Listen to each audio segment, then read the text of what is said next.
आप सबों से मैं अछूता नहीं हूँ कि संतोष कहाँ का है क्या है। दूसरी बात कि परोड़ा मेरा जन्म स्थान है। तो आज से 15 साल पहले मेरा कर्म स्थान समस्तीपुर ही रहा करता था।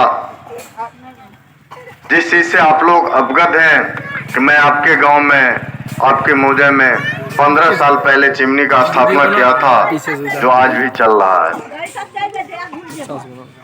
मित्रों, मैं सरस्वती माता के प्रांगण में आप युवा शक्ति से क्रमबद्ध प्रार्थना करता हूं कि आप मुझे तन मन से मेरा साथ दें, आप मुझे पसीना दें, मैं आपको अपना खून दूंगा। जय हिंद, जय भारत। और अभी हम लोग यहाँ से अपना पद यात्रा शुरू करेंगे। जितने भी युवा लोग हैं, मैं चाहूंगा सब लोग साथ में मिलकर के संतोष भैया का साथ देना है। और एक ही बात कहूंगा कि विका जदी तो चाहो चाहो भैया, विका जदी तो चाहो चाहो भैया, तमन सा सबके पुराए दे हो मन सा सबके पुराए दे हो। और कौन सा चुनाव चिन्ह हमारा?